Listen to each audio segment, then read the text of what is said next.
Será que o governo oculta OVNIs na base aérea Wright-Patterson, em Dayton, Ohio?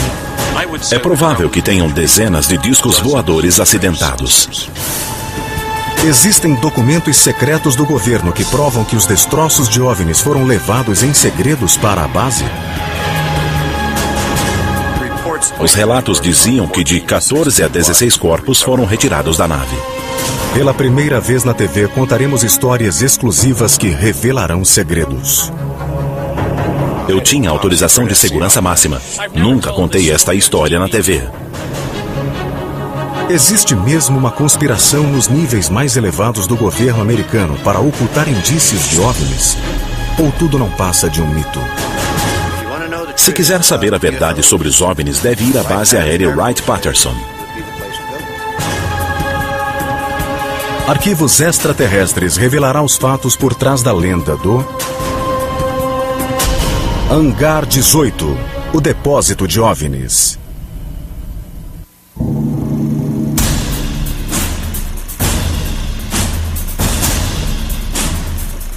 Julho de 1947, Roswell, Novo México. Destroços de uma nave desconhecida espalharam-se por uma área de 1,5 km de comprimento e centenas de metros de largura. O exército dos Estados Unidos enviou caminhões de transporte de soldados para o local. Sua missão era proteger e recuperar tudo no local da queda. No primeiro comunicado à imprensa, os militares disseram que a nave era um disco voador. Mas o exército abafou rapidamente a história do OVNI e agendou uma entrevista coletiva na qual a imprensa foi informada de que o objeto destroçado era apenas um balão meteorológico. Segundo muitos pesquisadores de OVNIs, ao mesmo tempo em que a atenção da imprensa era desviada para destroços falsos, os militares assumiram o controle da nave acidentada em Roswell e de outros itens recuperados, que foram levados em segredo para uma base militar a 2.400 quilômetros em Dayton, Ohio, cujo nome era Wright Field. Segundo a lenda, seu destino era um hangar na base, o Hangar 18. Sabemos que o material foi enviado à base Wright pelo depoimento das pessoas envolvidas no envio e no recebimento. Um documento sigiloso do FBI datado de 8 de julho de 1947, a mesma semana da queda em Roswell, também menciona a base aérea Wright Field. O objeto encontrado assemelha-se a um balão meteorológico de grande altitude com um refletor de radar, mas o telefonema entre o departamento e a base aérea Wright Field não considerou essa hipótese. O objeto foi levado para exame na base aérea por um avião especial. A turma de 1947 do famoso Air War College, a escola que treinava a elite militar da aeronáutica, foi enviada à base de Wright Field para examinar os destroços de Roswell. Um dos oficiais era um herói da Segunda Guerra Mundial, um piloto de caça cuja reputação granjeou-lhe a alcunha de Black Mac. Mas nada preparara Marion Magruder e seus colegas para o que testemunhariam em Wright Field e que mudaria suas vidas para sempre. Ele viu um metal muito flexível que podia ser amassado com as mãos.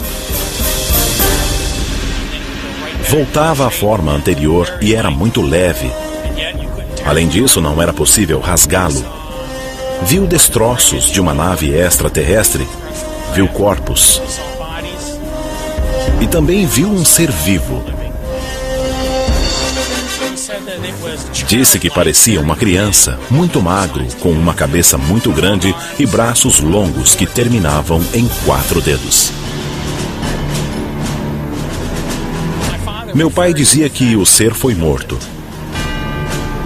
Tenho certeza de que não o fizeram intencionalmente, mas faziam experimentos e obviamente não sabiam como mantê-lo vivo. Mas esse ser morreu. E ele dizia que nós o matamos. Segundo seu filho Mark, o tenente-coronel Magruder e seus colegas juraram manter segredo sob ameaça de corte marcial.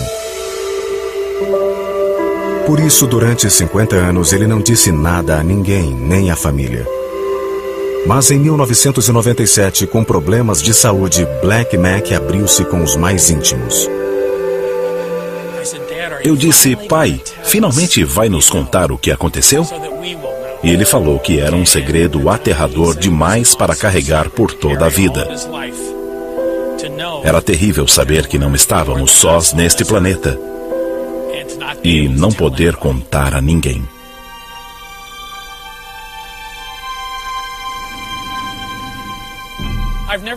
Nunca contei esta história na TV e é difícil fazê-lo agora porque desejo que a lembrança de meu pai seja tão honrada quanto foi sua vida. É muito importante que saibam que estou lhes contando a verdade conforme ele a conhecia. Ele só precisava que nós, seus filhos, soubéssemos que não estávamos sós. A história de Black Mac Magruder não é um relato isolado. Na verdade, por mais de 50 anos, histórias semelhantes têm sido contadas sobre destroços de OVNIs, corpos de alienígenas, câmaras criogênicas subterrâneas secretas e um hangar misterioso. Wright Field foi ampliada e seu nome foi mudado para a Base Aérea Wright-Patterson. Mas as perguntas sobre a base e o lendário Hangar 18 permaneceram. O Hangar 18 sempre foi um mistério na Base Aérea Patterson. Na minha opinião, se quiser saber a verdade sobre OVNIs, naves, destroços e encontrar registros, deve ir até a Base Aérea Wright-Patterson. Se essas declarações estiverem certas, a Base Aérea Wright-Patterson, uma das maiores e mais importantes bases militares americanas, pode ter sido um depósito de material extraterrestre. Todas as informações que recebi de todas as fontes dizem que eram enviados para lá. As pessoas que serviram na base Wright-Patterson confirmaram que os OVNIs ficavam lá. Destroços, peças e grandes partes de naves. Corpos alienígenas eram levados para lá. Na verdade, os corpos foram levados de diversos acidentes a partir de Roswell. Além de os destroços de OVNIs terem sido levados para a base entre as décadas de 40 e 60, todos os relatos sobre OVNIs foram investigados na base Wright-Patterson pelos militares que trabalhavam no projeto Livro Azul. A base aérea Wright-Patterson passou a ser uma das bases mais comentadas em relação aos OVNIs, mas a Força Aérea descreve-a de outro modo.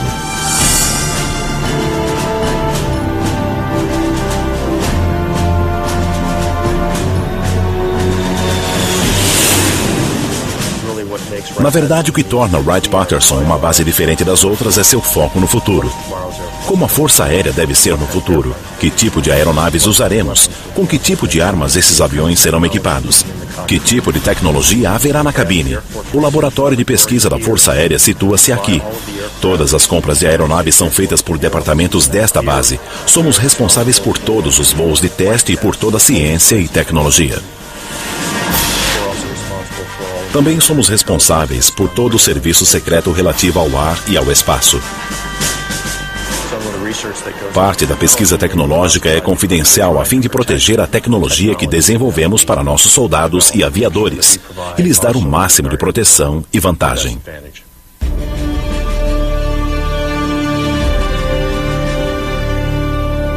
Até o início dos anos 90, quase todo o trabalho científico inovador era realizado pela Divisão de Tecnologia Estrangeira.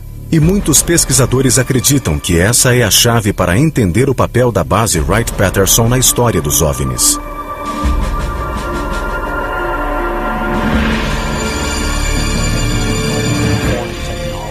A Divisão de Tecnologia Estrangeira era a unidade da Força Aérea responsável pelo serviço secreto técnico e científico, que se concentrava principalmente nos recursos aéreos e balísticos da União Soviética. Seu papel era evitar surpresas tecnológicas. Eles eram os especialistas nos equipamentos dos inimigos. A base Wright-Patterson copiava os equipamentos russos ou alemães e analisava sua tecnologia. Por que não fariam o mesmo com a tecnologia extraterrestre? Não tenho a menor dúvida de que faziam isso. –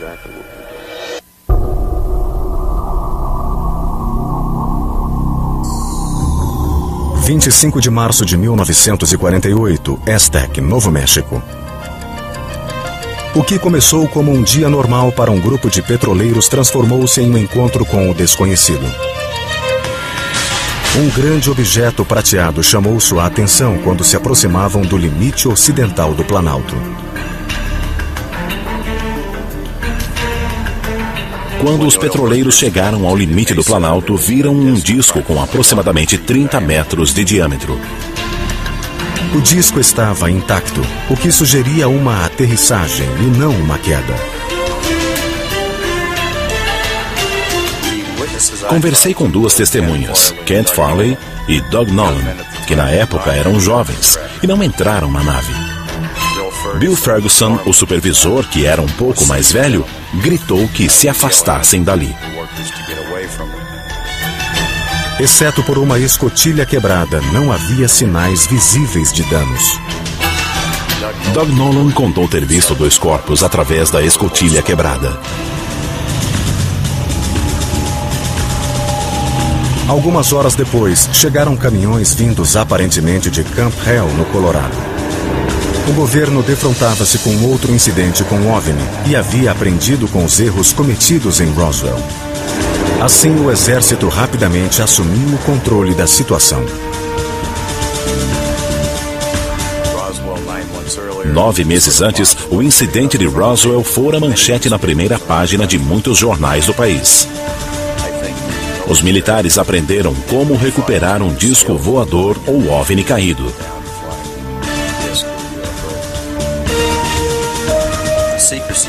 O segredo passou a ser imposto assim que os militares chegavam ao local da queda. Eles afastavam os moradores, lembravam seu dever patriótico para com os Estados Unidos e os faziam jurar segredo. Há 58 anos mantínhamos segredo em casos de segurança nacional, pois respeitávamos o governo e confiávamos nele. Os militares queriam a nave imediatamente e fizeram o necessário para levá-la.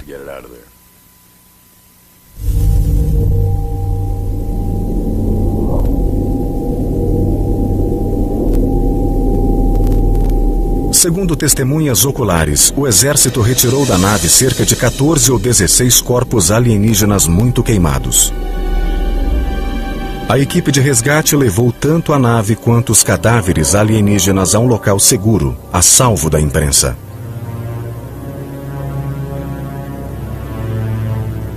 Devem tê-los levado à base militar mais próxima e depois os mandaram para o lugar apropriado para o que queriam fazer. Mas a base Wright-Patterson seria o destino final.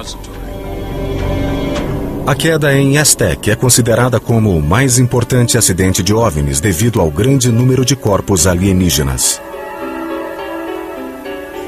Mas os pesquisadores dizem que aconteceram muitos outros casos, todos ligados à base Wright Field. Outubro de 1947 em Paradise Valley, no Arizona. Maio de 1953 em Kingman, no Arizona. Junho de 1953 em Laredo, no Texas. E 5 de dezembro de 1965 em Gettysburg, na Pensilvânia, são apenas alguns dos discos voadores recuperados nos Estados Unidos. Não importa onde um OVNI caia. Todas as estradas levam à base Wright-Patterson e ao hangar 18. Wright-Patterson era uma espécie de cemitério de OVNIs. Devem ter ficado guardados lá até termos tecnologia suficiente para estudá-los. Apesar dos inúmeros livros e do interesse do público pelos OVNIs, nunca existiu confirmação oficial sobre naves alienígenas no hangar 18.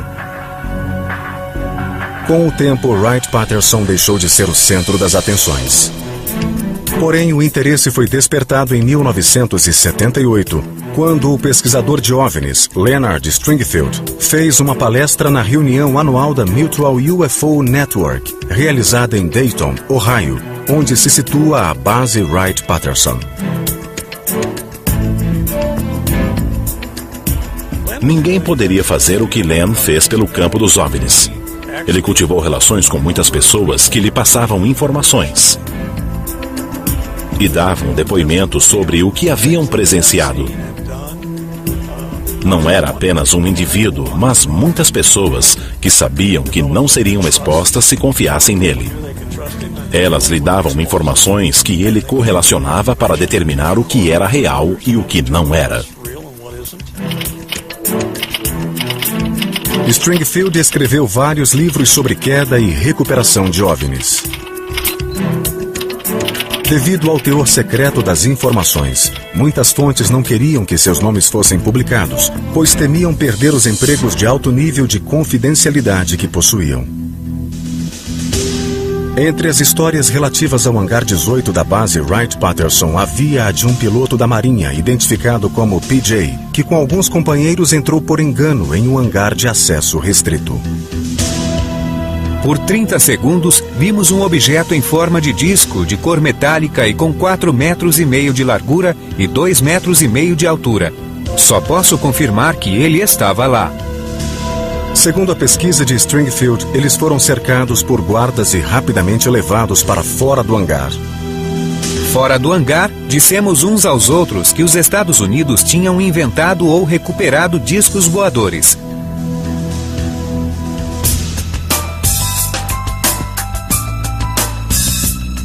Conforme essas histórias vinham à tona, outras testemunhas se apresentaram. James Clarkson, um pesquisador de OVNIs e detetive da polícia de Aberdeen, em Washington, localizou June Crane, uma ex-funcionária da base Wright-Patterson na época de Roswell. Em 1997, ela concordou em lhe dar uma entrevista e Clarkson consentiu que The History Channel apresente essa entrevista pela primeira vez na TV. A história de Crane data do início dos anos 50. Segundo os documentos que entregou a Clarkson, ela era datilógrafa e tinha acesso a informações altamente sigilosas. Certa tarde, um tenente mostrou-lhe um pedaço de um metal incomum. Ele o colocou na minha mesa e disse: June, você é uma boa funcionária. Rasgue isso, quebre-o. Eu peguei, dobrei-o, torci-o, coloquei-o sobre a mesa e ele retomou a forma original. Era bem grosso, mas não pesava quase nada. Quase não tinha peso. Parecia uma pena. Perguntei o que era e ele disse que era parte de uma nave espacial. Ele acabara de chegar do Novo México e trouxera o metal. No início dos anos 50, a base aérea Wright-Patterson era o centro do esforço de guerra tecnológico dos Estados Unidos e tinha a tecnologia mais sofisticada da Força Aérea. Situava-se nela um programa de recuperação de destroços, cujo objetivo, descrito em documentos secretos revelados, era capturar e estudar objetos espaciais não americanos ou objetos de origem desconhecida. Seu nome era Projeto Poeira Lunar. Os itens recuperados pelo Projeto Poeira Lunar eram enviados à Divisão de Tecnologia Estrangeira na base Wright-Patterson. O projeto Poeira Lunar referia-se à coleta de lixo espacial, de objetos que caíam dos céus.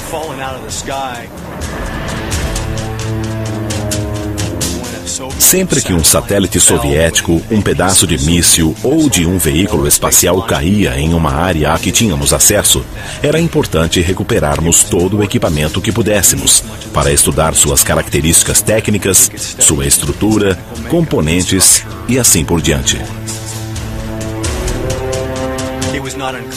Não era incomum que exemplos de tecnologia de mísseis e de objetos espaciais fossem transportados para a base Wright-Patterson, mesmo que fossem fragmentos, caso só conseguíssemos recuperar pedaços. A situação era sempre a mesma. Um veículo aéreo desconhecido caía. As pessoas eram afastadas, os destroços eram recuperados e as notícias eram adulteradas para que ninguém soubesse o que acontecera. Esse era o procedimento padrão para lidar com quedas de aviões ou de discos voadores. Uma funcionária da base Wright-Patterson que teve acesso a informações sobre recuperação de OVNIs foi a datilógrafa June Crane. Ela afirmou que sua autorização de alta segurança permitia que lidasse com informações extremamente sigilosas, inclusive arquivos secretos sobre recuperação de destroços de OVNIs. Em 1997, June contou sua história sobre naves alienígenas ao pesquisador James Clarkson. Pela primeira vez na TV, The History Channel exibe essa entrevista. Que eu saiba, foram 3 naves. Não tenho certeza sobre uma 4ª. Ficou sabendo das 3 quedas enquanto trabalhava na base Wright-Patterson? Uma delas foi Roswell, e depois mais 2. Então, em 1952, sabiam de 3 quedas? Certo. De veículos que provavelmente eram extraterrestres? Certo. Em uma delas, trouxeram 2 homens para a base aérea Wright-Patterson e os colocaram em caixas de gelo. Não os vi porque ninguém teve permissão para isso. Certo, quando os 2 homenzinhos... Ele os chamou de homenzinhos verdes. Depois, disse que eram azul esverdeados. Tinham 1,20 m de altura e estavam mortos. Estamos falando de seres não humanos? Não eram humanos, isso mesmo. Segundo Clarkson, June manteve silêncio durante 45 anos. Nos anos 50, fora obrigada a assinar um acordo de confidencialidade e estava sujeita a uma multa de $10 mil. Mas em 1997, June mudou de ideia. Em um e-mail que Clarkson enviou a arquivos extraterrestres, ele explicou que June lhe dissera: "Tenho 72 anos. O que podem fazer comigo? Atirar em mim? Prender-me? Posso lidar com isso." June morreu em 1998, mas seu depoimento confirma a existência de corpos alienígenas na base Wright-Patterson. Ela não foi a única a afirmar isso. Conversei com diversas pessoas e entrevistei algumas mais detalhadamente, e elas disseram que havia corpos na base aérea Wright-Patterson, inclusive corpos encontrados em Roswell. Um aspecto importante é que a base tinha instalações com baixa temperatura de armazenagem para espécimes biológicos.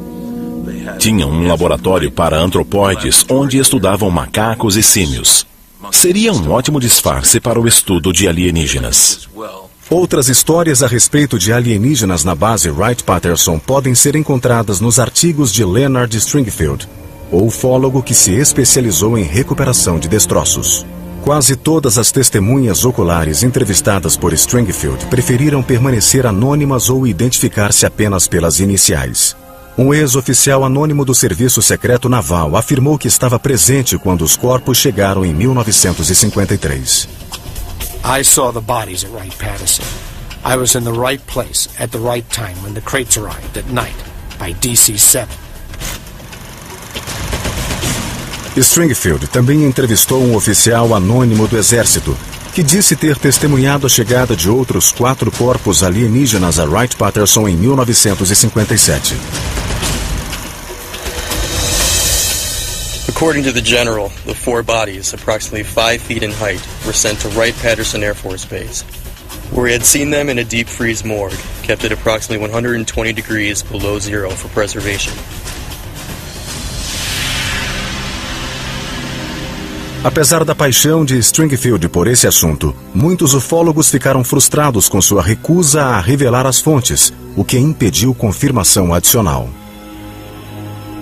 A comunidade de ufologia estava muito interessada, é claro.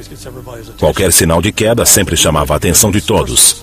Mas como ele não nomeava as fontes, muitos ficaram frustrados porque queriam verificar por si mesmos. Por que não? Tenho dito que ele merece crédito por coligir as entrevistas e torná-las públicas. Mas não podemos considerar sagrado nada do que ele disse, porque é preciso que haja verificação e validação, e isso raramente aconteceu com Len. Mas nem todas as testemunhas pediram anonimato. O respeitado investigador de OVNIs, Ted Phillips, contou a Stringfield que havia visto fotos confidenciais de autópsias que mostravam detalhes de alguns corpos alienígenas supostamente armazenados na base Wright-Patterson. A mão tinha apêndices longos e finos, como dedos que eram ligados por um tipo de membrana. Nunca vira algo assim, e por algum motivo mencionei isso a Len. Ele ficou empolgado porque havia visto a mesma coisa. Não sei qual é a origem das fotos, mas confio na fonte. As numerosas testemunhas entrevistadas por Stringfield descreveram de modo muito semelhante os alienígenas mantidos no hangar 18. O testemunho geral sobre os corpos é muito coerente. Corpos pequenos, cabeças grandes, braços relativamente longos, com o antebraço mais longo que o braço, ao contrário de nós. 4 dedos longos e finos que seriam úteis para um bom violinista, como disse uma testemunha. A boca é uma fenda, sem dentes visíveis, sem nariz, apenas com 2 narinas, 2 buracos formam a orelha, olhos grandes em proporção ao tamanho do corpo.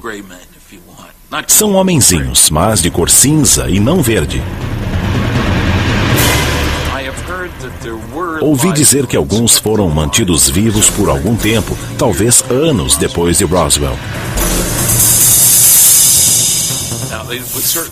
Certamente foram submetidos a muitos testes.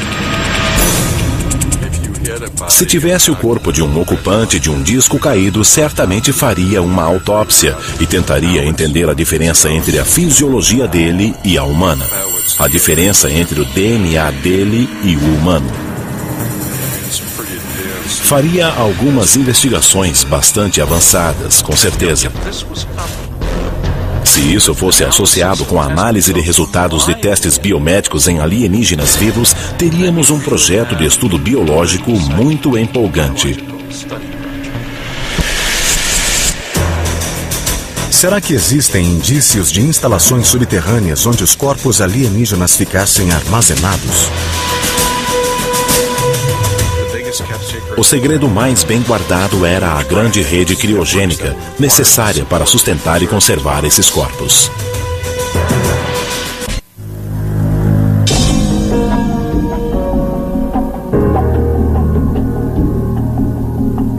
A base aérea Wright-Patterson é um vasto complexo militar. Oficialmente, ela emprega 22 mil pessoas e inclui a Ala Aérea 88, o Centro Nacional de Inteligência Aérea e Espacial e o Comando de Material da Força Aérea.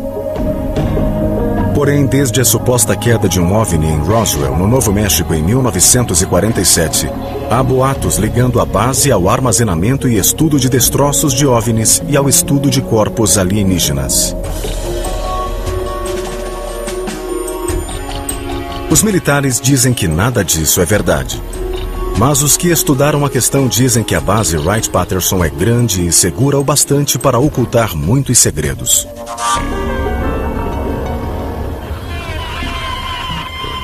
Passei 22 anos no serviço militar, dos quais aproximadamente 6 na base aérea Wright-Patterson. O escritor e capitão aposentado da Força Aérea, Robert Collins, diz que era um analista de pesquisa na Divisão de Tecnologia Estrangeira, a unidade geralmente ligada aos estudos de OVNIs na base. Sua tarefa oficial era analisar a tecnologia soviética. Mas Collins também passou anos pesquisando a ligação entre os OVNIs e a base Wright-Patterson.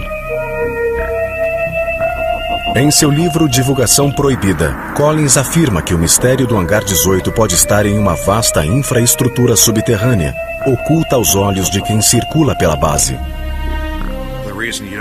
Não se usaria um hangar e sim um salão subterrâneo, porque é preciso manter temperaturas criogênicas para que os corpos permaneçam frios e em segurança. Salões subterrâneos seriam ideais. Temos muitos sinais que indicam a existência desses salões.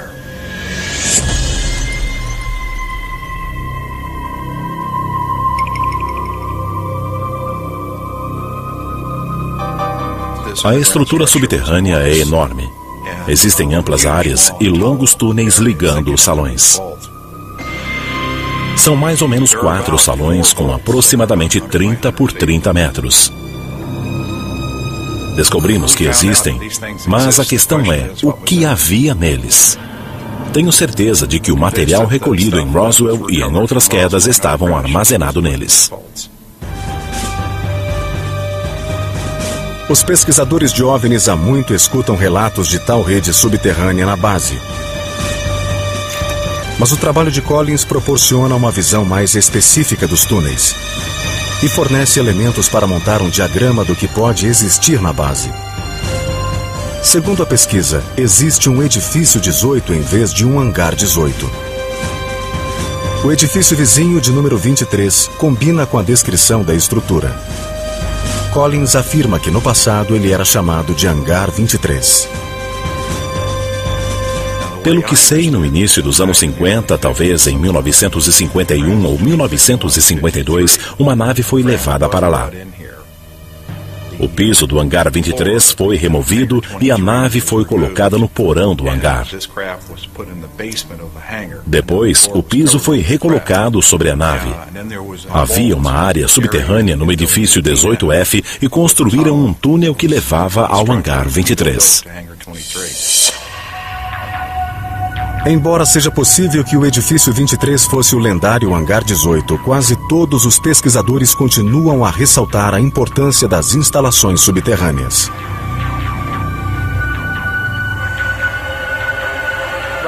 A base aérea de Wright-Patterson possui uma rede de instalações subterrâneas. Essas salas tinham diversas configurações e eram profundas o bastante para constituir um laboratório secreto, usado por pessoas que estudassem artefatos alienígenas recolhidos em outro local. Collins entrevistou vários funcionários da Força Aérea que tinham acesso aos salões subterrâneos secretos e conseguiu confirmar muitos dos boatos.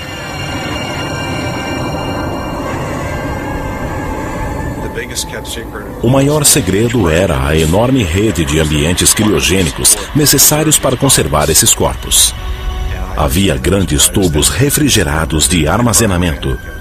Os alienígenas, com 1 metro ou 1,20 metro de altura, eram mantidos nesses contêineres sob temperaturas criogênicas. É impossível confirmar o que realmente existe abaixo da base Wright-Patterson. A base da Força Aérea opera sob o mais alto nível de segurança. E o acesso à base e aos subterrâneos é vedado a quase todos, até mesmo aos militares. A restrição atinge até os escalões superiores. É o nível de confidencialidade mais elevado existente no governo dos Estados Unidos.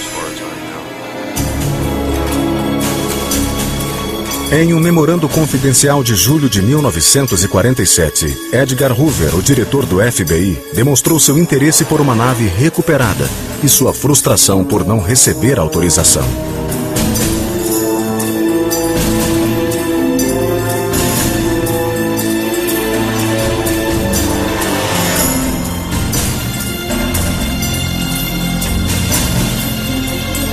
O memorando foi escrito dias depois de os destroços de Roswell, Novo México, serem levados para a base Wright-Patterson. Se nem Edgar Hoover tinha acesso ao conteúdo do hangar 18, até onde ia o segredo? Em 1994, em uma entrevista ao apresentador de TV Larry King na TNT, o senador Barry Goldwater contou que tentara visitar o hangar 18. Se puder chegar a certos lugares da base Wright-Patterson, descobrirá o que a Força Aérea e o governo sabem sobre os OVNIs. Os boatos diziam que uma nave aterrissara e que fora oculta.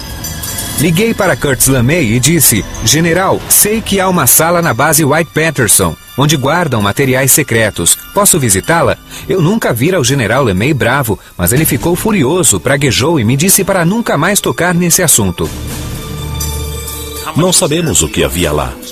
Ninguém sabe se eram documentos, ou espécimes, ou destroços. Mas a história é do tempo de Goldwater e não há motivo para duvidar de sua veracidade.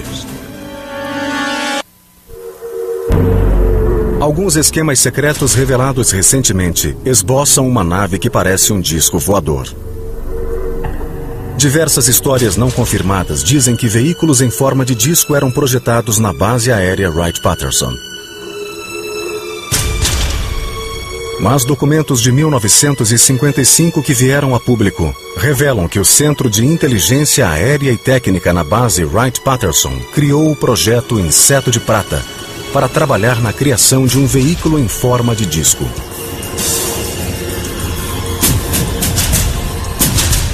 It was a circular aircraft about 35 feet in diameter, had a crew of one pilot, and was capable of a vertical takeoff at about 2,000 miles an hour.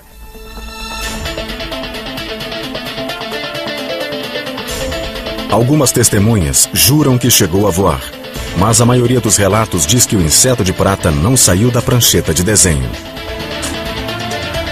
Mas o projeto Inseto de Prata não foi o único exemplo do interesse militar por veículos em forma de disco. Nos anos 60, um piloto que se encontrava na base Wright-Patterson para uma reunião de sua esquadrilha, os Tigres Voadores, e que caminhava pelos hangares, disse ter visto por acaso uma nave de forma similar. Mr. Warren Botts, who had an inquisitive mind at the time, was going through these different hangar bays. When he got to hangar number 4, Bay E, he went through the doorway there. There was an armed guard at the facility who did not see him in the beginning. He started approaching the port main landing gear to investigate it, and that's where the guard stopped him, questioned his authority, and told him he was not supposed to be in there. But he did see a very large monster, his words, of an aircraft that was 116 feet in diameter, at least 12 feet off the hangar floor. O nome desse projeto específico nunca foi revelado e os militares americanos continuaram interessados em naves com esse formato. Com o histórico de estudo da tecnologia estrangeira na base Wright-Patterson, será possível que alguns dos avanços militares tenham sido obtidos a partir de OVNIs? Nós nos esforçamos muito para desvendar a tecnologia a partir dos destroços recuperados e dos dados dos instrumentos de rastreamento de OVNIs. Não creio que já possamos duplicar essa tecnologia nem construir algo que voe como os discos voadores ou as naves-mães. Se fôssemos até Cristóvão Colombo em 1493 com um orçamento ilimitado e um submarino nuclear e lhe pedíssemos para construir um outro, será que ele conseguiria fazê-lo? De modo algum. No verão de 1980, luzes misteriosas surgiram nos céus acima da base aérea Wright-Patterson. Os jornais e muitas testemunhas oculares disseram que a nave era diferente de tudo o que já fora visto.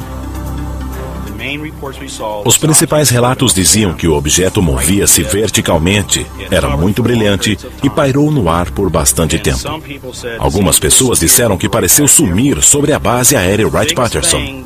Porém, o que mais nos assegurou de que era algo ligado à base Wright Field foi o fato de 2 policiais da cidade terem seguido o objeto. Eles o seguiram até Dayton, Ohio, e depois de o perderem de vista, disseram que o objeto seguia em direção da base. Charles Wilhelm, que é sargento do exército aposentado e pesquisador de OVNIs, suspeitou que os militares estivessem testando secretamente um novo jato Harrier na base. Essa aeronave criada pelos britânicos possui a capacidade de voo vertical de um helicóptero e o impulso de um jato convencional. Logo depois de falar com a imprensa, Wilhelm foi contatado pelos militares. Recebi um telefonema de um major da base aérea Wright-Patterson. Ele me fez muitas perguntas e no fim da conversa disse que não podia fazer comentários, mas afirmou que eu tinha feito uma boa pesquisa.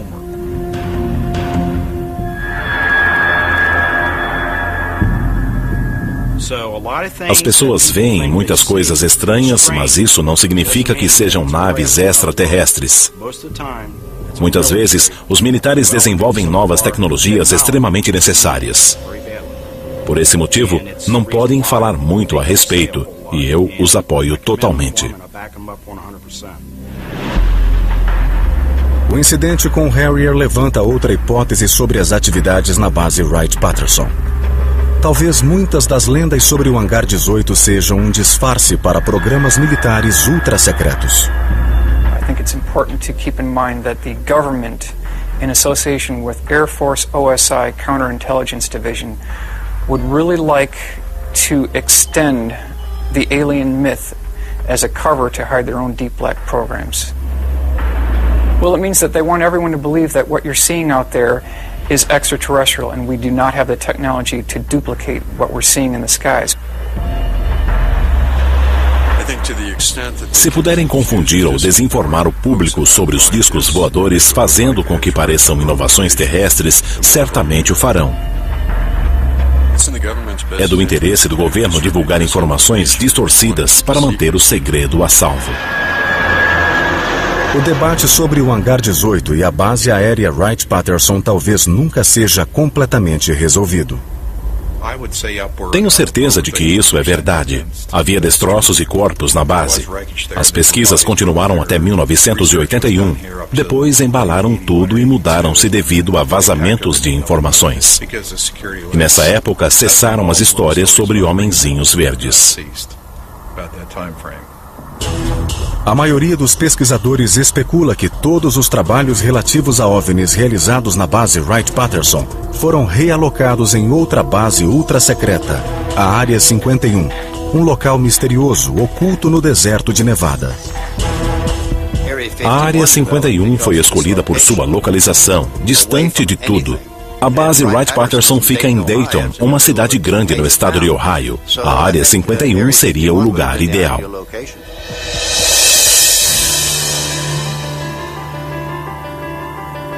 Oficialmente, o governo não confirma a existência de nenhum OVNI. Apesar das afirmações em contrário, existem documentos do governo que indicam que os destroços de Roswell e de outras quedas foram enviados à base Wright-Patterson para serem examinados. Existiam programas do governo que demonstravam o interesse da base em coletar veículos espaciais estrangeiros. E existem depoimentos que comprovam que o governo quis manter segredo mesmo para algumas pessoas importantes. Mas por quê? Qual será a verdade por trás da lenda do Hangar 18? Nobody can conclusively prove without hard evidence that we do have alien bodies. It's all just rumor and speculation. It's so much more romantic to think that we have it is, but again, no concrete physical evidence has appeared after 60 years of this mystery. Existiu realmente uma nave em Roswell, e existiram de fato outros OVNIs que foram recuperados por forças leais aos Estados Unidos. Mas o Hangar 18 assemelha-se ao que se vê nos filmes e faz parte dos boatos que circulam na comunidade de ufologia há mais de 35 anos.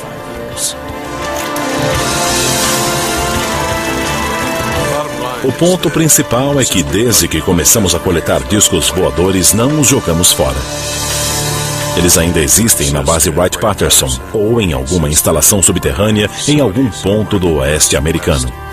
Seja onde for, estão em um depósito sob controle do governo americano.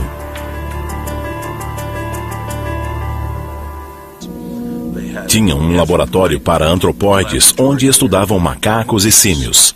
Seria um ótimo disfarce para o estudo de alienígenas. Outras histórias a respeito de alienígenas na base Wright-Patterson podem ser encontradas nos artigos de Leonard Stringfield, o ufólogo que se especializou em recuperação de destroços. Quase todas as testemunhas oculares entrevistadas por Stringfield preferiram permanecer anônimas ou identificar-se apenas pelas iniciais. Um ex-oficial anônimo do Serviço Secreto Naval afirmou que estava presente quando os corpos chegaram em 1953. I saw the bodies at Wright-Patterson. I was in the right place at the right time when the crates arrived at night by DC-7. Stringfield também entrevistou um oficial anônimo do Exército, que disse ter testemunhado a chegada de outros 4 corpos alienígenas a Wright-Patterson em 1957. According to the general, the 4 bodies, approximately 5 feet in height, were sent to Wright-Patterson Air Force Base, where he had seen them in a deep freeze morgue, kept at approximately 120 degrees below zero for preservation. Apesar da paixão de Stringfield por esse assunto, muitos ufólogos ficaram frustrados com sua recusa a revelar as fontes, o que impediu confirmação adicional. A comunidade de ufologia estava muito interessada, é claro. Qualquer sinal de queda sempre chamava a atenção de todos. Mas como ele não nomeava as fontes, muitos ficaram frustrados porque queriam verificar por si mesmos. Por que não? Tenho dito que ele merece crédito por coligir as entrevistas e torná-las públicas. Mas não podemos considerar sagrado nada do que ele disse, porque é preciso que haja verificação e validação, e isso raramente aconteceu com Len. Mas nem todas as testemunhas pediram anonimato. O respeitado investigador de OVNIs, Ted Phillips, contou a Stringfield que havia visto fotos confidenciais de autópsias que mostravam detalhes de alguns corpos alienígenas supostamente armazenados na base Wright-Patterson. A mão tinha apêndices longos e finos, como dedos que eram ligados por um tipo de membrana. Nunca vira algo assim, e por algum motivo mencionei isso a Len. Ele ficou empolgado porque havia visto a mesma coisa. Não sei qual é a origem das fotos, mas confio na fonte. As numerosas testemunhas entrevistadas por Stringfield descreveram tudo da tecnologia estrangeira na base Wright-Patterson. Será possível que alguns dos avanços militares tenham sido obtidos a partir de OVNIs? Nós nos esforçamos muito para desvendar a tecnologia a partir dos destroços recuperados e dos dados dos instrumentos de rastreamento de OVNIs. Não creio que já possamos duplicar essa tecnologia nem construir algo que voe como os discos voadores ou as naves-mães. Se fôssemos até Cristóvão Colombo em 1493, com um orçamento ilimitado e um submarino nuclear, e lhe pedíssemos para construir um outro, será que ele conseguiria fazê-lo? De modo algum. No verão de 1980, luzes misteriosas surgiram nos céus acima da base aérea Wright-Patterson. Os jornais e muitas testemunhas oculares disseram que a nave era diferente de tudo o que já fora visto. Os principais relatos diziam que o objeto movia-se verticalmente, era muito brilhante e pairou no ar por bastante tempo. Algumas pessoas disseram que pareceu sumir sobre a base aérea Wright-Patterson. Porém, o que mais nos assegurou de que era algo ligado à base Wright Field foi o fato de 2 policiais da cidade terem seguido o objeto. Eles o seguiram até Dayton, Ohio, e depois de o perderem de vista, disseram que o objeto seguia em direção da base. Charles Wilhelm, que é sargento do exército aposentado e pesquisador de OVNIs, suspeitou que os militares estivessem testando secretamente um novo jato Harrier na base. Essa aeronave criada pelos britânicos possui a capacidade de voo vertical de um helicóptero e o impulso de um jato convencional. Logo depois de falar com a imprensa, Wilhelm foi contatado pelos militares. Recebi um telefonema de um major da base aérea Wright-Patterson. Ele me fez muitas perguntas e no fim da conversa disse que não podia fazer comentários, mas afirmou que eu tinha feito uma boa pesquisa.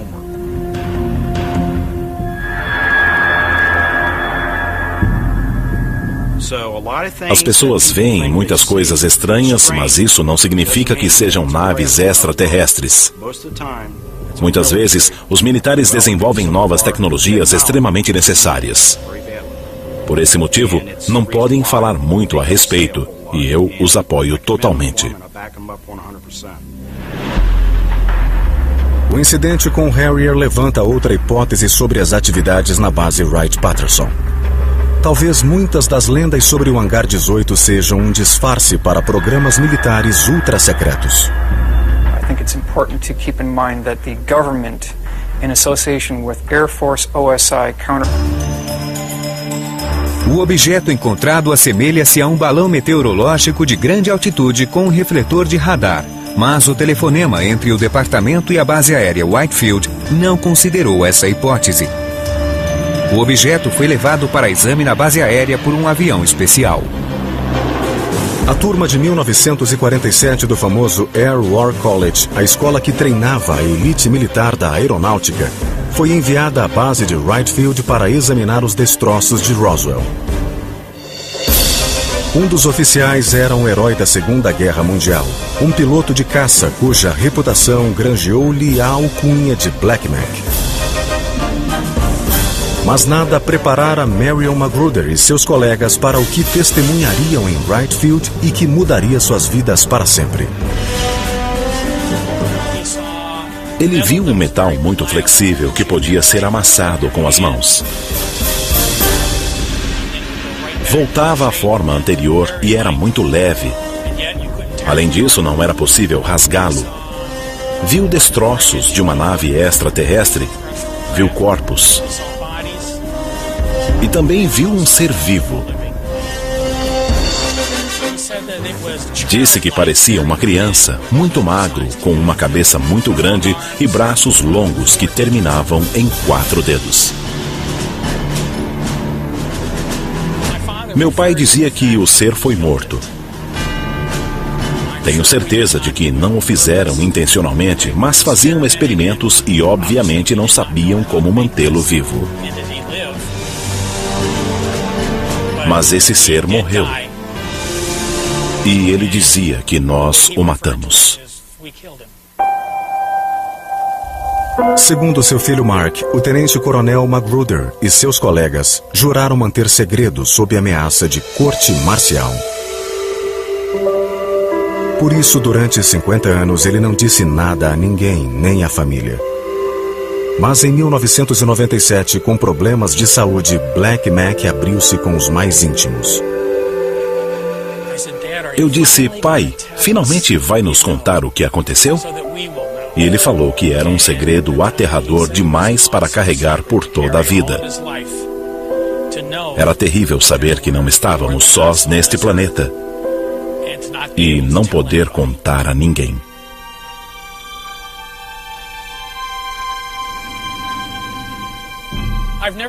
Nunca contei esta história na TV e é difícil fazê-lo agora porque desejo que a lembrança de meu pai seja tão honrada quanto foi sua vida. É muito importante que saibam que estou lhes contando a verdade conforme E3 foi removido e a nave foi colocada no porão do hangar. Depois, o piso foi recolocado sobre a nave. Havia uma área subterrânea no edifício 18F e construíram um túnel que levava ao hangar 23. Embora seja possível que o edifício 23 fosse o lendário hangar 18, quase todos os pesquisadores continuam a ressaltar a importância das instalações subterrâneas.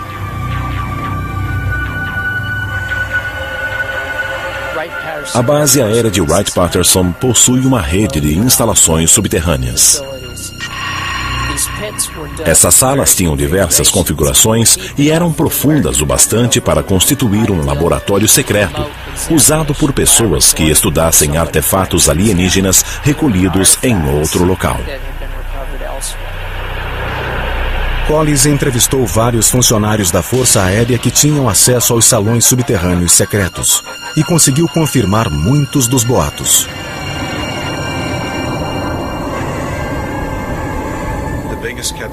O maior segredo era a enorme rede de ambientes criogênicos necessários para conservar esses corpos. Havia grandes tubos refrigerados de armazenamento. Os alienígenas, com 1 metro ou 1,20 metro de altura, eram mantidos nesses contêineres sob temperaturas criogênicas.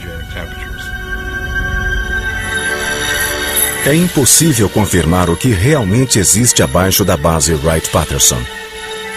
A base da Força Aérea opera sob o mais alto nível de segurança. E o acesso à base e aos subterrâneos é vedado a quase todos, até mesmo aos militares. A restrição atinge até os escalões superiores. É o nível de confidencialidade mais elevado existente no governo dos Estados Unidos. Em um memorando confidencial de julho de 1947, Edgar Hoover, o diretor do FBI, demonstrou seu interesse por uma nave recuperada e sua frustração por não receber autorização.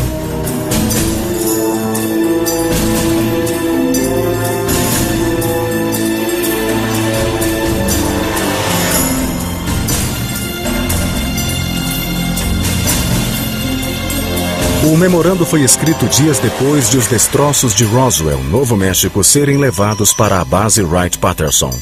Se nem Edgar Hoover tinha acesso ao conteúdo do Hangar 18, até onde ia o segredo?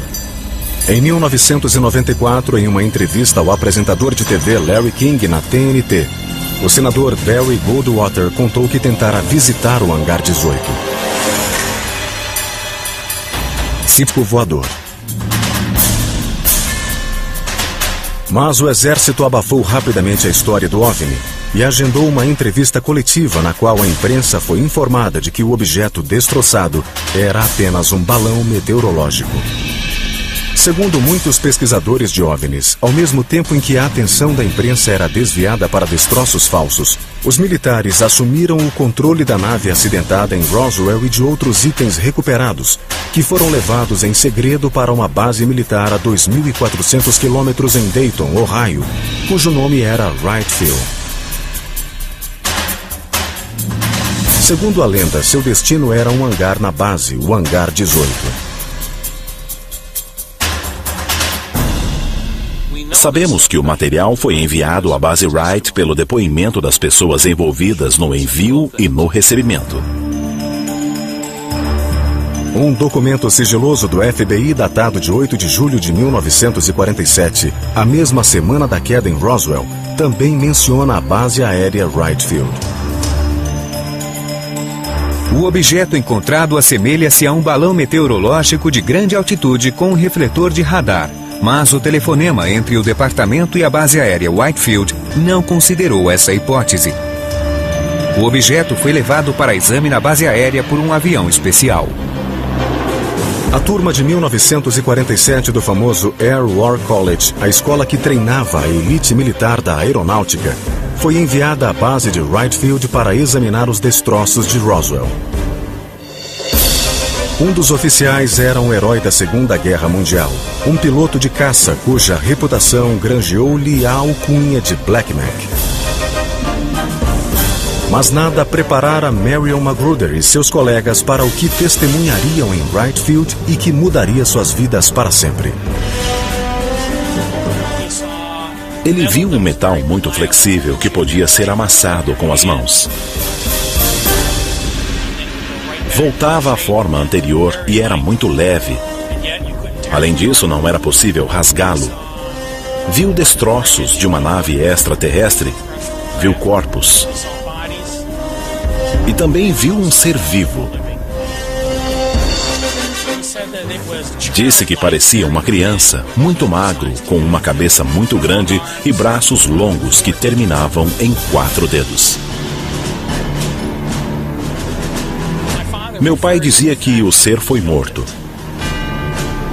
Tenho certeza de que não o fizeram intencionalmente, mas faziam experimentos e obviamente não sabiam como mantê-lo vivo. Mas esse ser morreu. E ele viu um metal muito flexível que podia ser amassado com as mãos. Voltava à forma anterior e era muito leve. Além disso, não era possível rasgá-lo. Viu destroços de uma nave extraterrestre, viu corpos. E também viu um ser vivo. Disse que parecia uma criança, muito magro, com uma cabeça muito grande e braços longos que terminavam em 4 dedos. Meu pai dizia que o ser foi morto. Tenho certeza de que não o fizeram intencionalmente, mas faziam experimentos e obviamente não sabiam como mantê-lo vivo. Mas esse ser morreu. E ele dizia que nós o matamos. Segundo seu filho Mark, o tenente-coronel Magruder e seus colegas juraram manter segredo sob ameaça de corte marcial. Por isso, durante 50 anos, ele não disse nada a ninguém, nem à família. Mas em 1997, com problemas de saúde, Black Mac abriu-se com os mais íntimos. Eu disse, pai, finalmente vai nos contar o que aconteceu? E ele falou que era um segredo aterrador demais para carregar por toda a vida. Era terrível saber que não estávamos sós neste planeta e não poder contar a ninguém.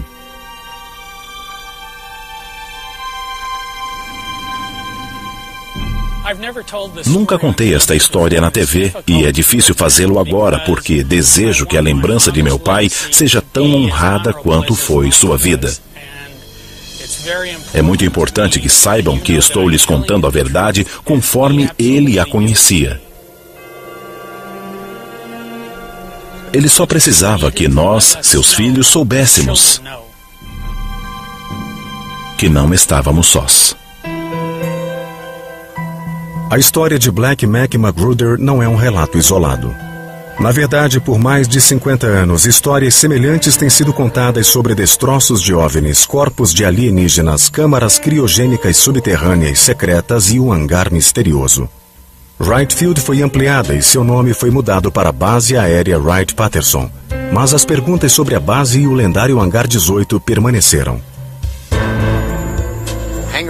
O Hangar 18 sempre foi um mistério na Base Aérea Patterson. Na minha opinião, se quiser saber a verdade sobre OVNIs, naves, destroços e encontrar registros, deve ir até a base. Que uma nave aterrissara e que fora oculta. Liguei para Curtis LeMay e disse: General, sei que há uma sala na base Wright-Patterson, onde guardam materiais secretos. Posso visitá-la? Eu nunca vira o General LeMay bravo, mas ele ficou furioso, praguejou e me disse para nunca mais tocar nesse assunto. Não sabemos o que havia lá. Ninguém sabe se eram documentos, ou espécimes, ou destroços.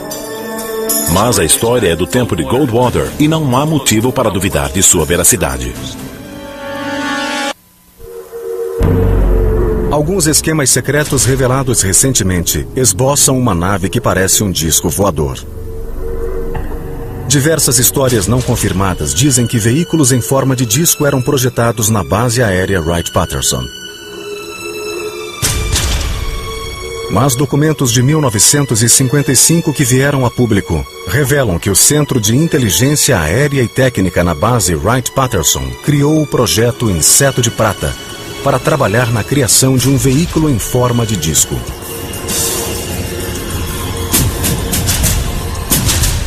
It was a circular aircraft about 35 feet in diameter, had a crew of one pilot, and was capable of a vertical takeoff at about 2,000 miles an hour.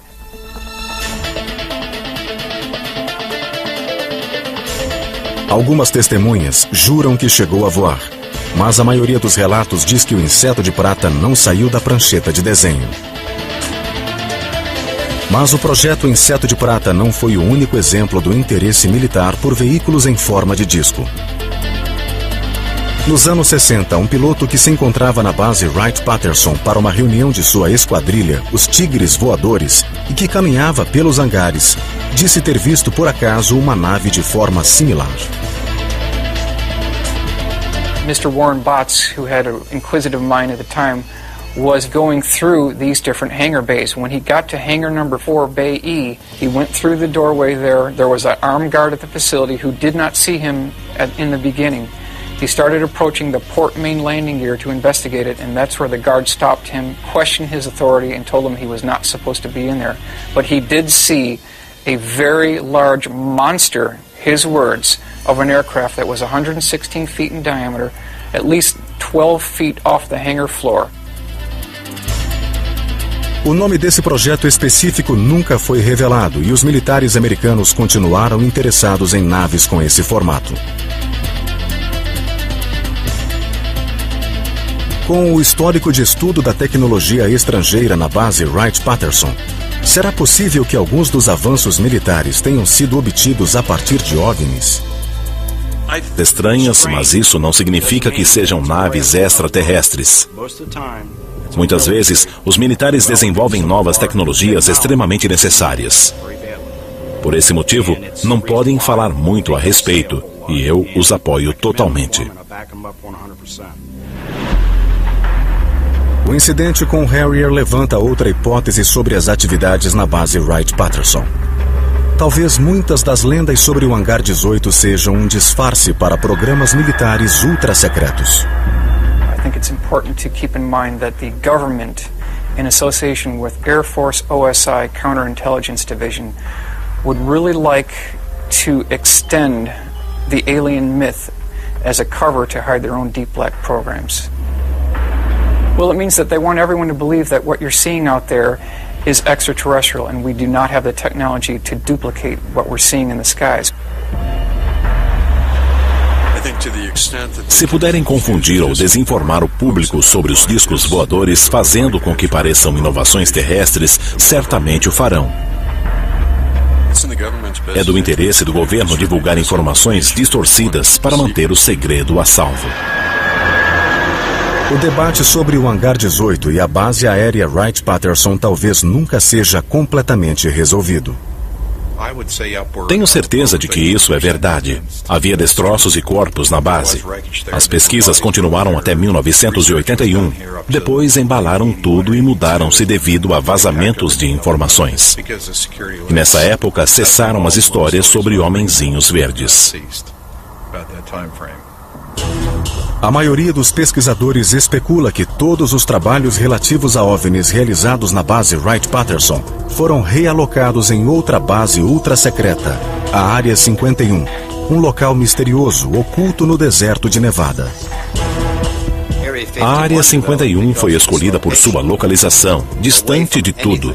A base Wright-Patterson fica em Dayton, uma cidade grande no estado de Ohio. A Área 51 seria o lugar ideal.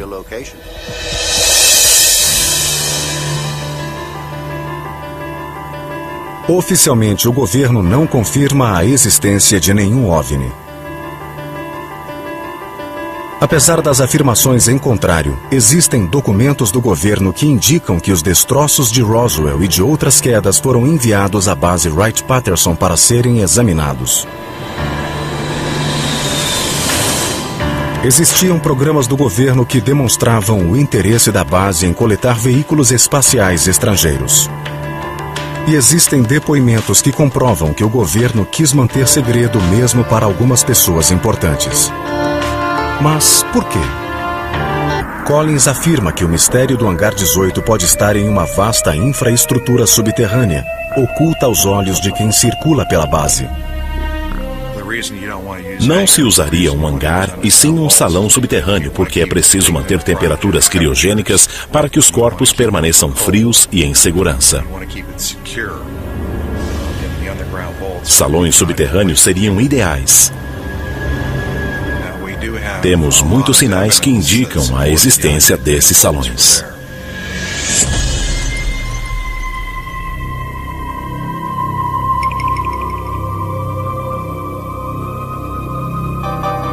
A estrutura subterrânea é enorme. Existem amplas áreas e longos túneis ligando os salões.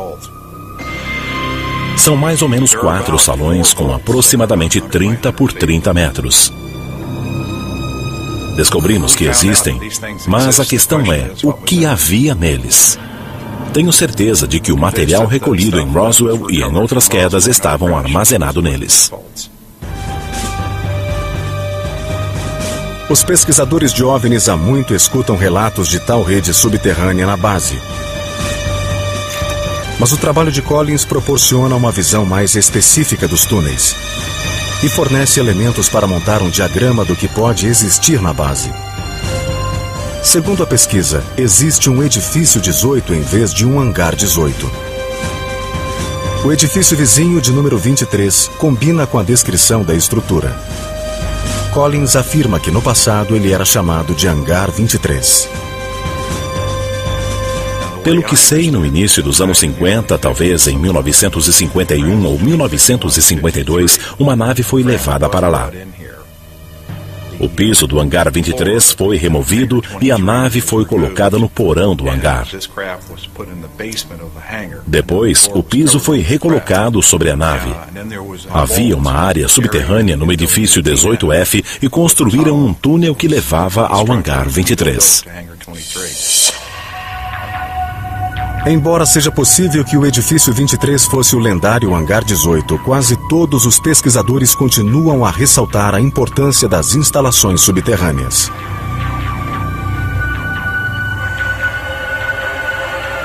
A base aérea de Wright-Patterson possui uma rede de instalações subterrâneas.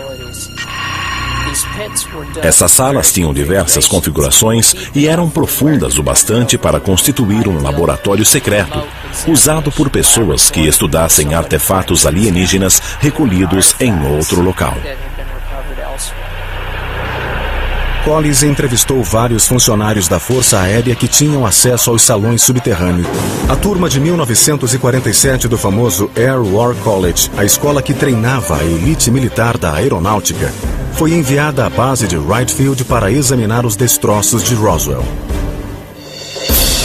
Um dos oficiais era um herói da Segunda Guerra Mundial, um piloto de caça cuja reputação granjeou-lhe a alcunha de Black Mac. Mas nada preparara Marion Magruder e seus colegas para o que testemunhariam em Wright Field e que mudaria suas vidas para sempre. Ele viu um metal muito flexível que podia ser amassado com as mãos. Voltava à forma anterior e era muito leve. Além disso, não era possível rasgá-lo. Viu destroços de uma nave extraterrestre. Viu corpos. E também viu um ser vivo. Disse que parecia uma criança, muito magro, com uma cabeça muito grande e braços longos que terminavam em 4 dedos. Meu pai dizia que o ser foi morto.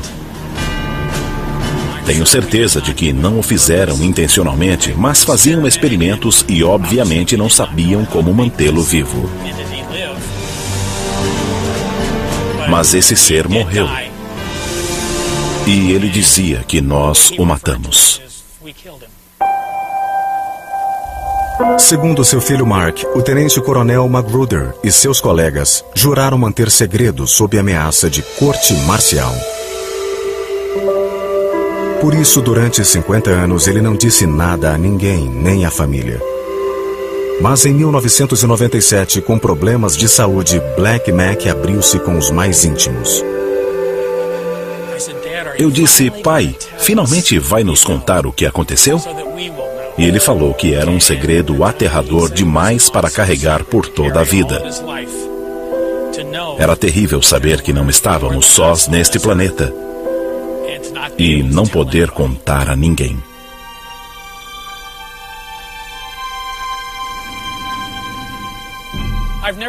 Nunca contei esta história na TV e é difícil fazê-lo agora porque desejo que a lembrança de meu pai seja tão honrada quanto foi sua vida. É muito importante que saibam que estou lhes contando a verdade conforme ele a conhecia. Ele só precisava que nós, seus filhos, soubéssemos que não estávamos sós. A história de Black Mac Magruder não é um relato isolado. Na verdade, por mais de 50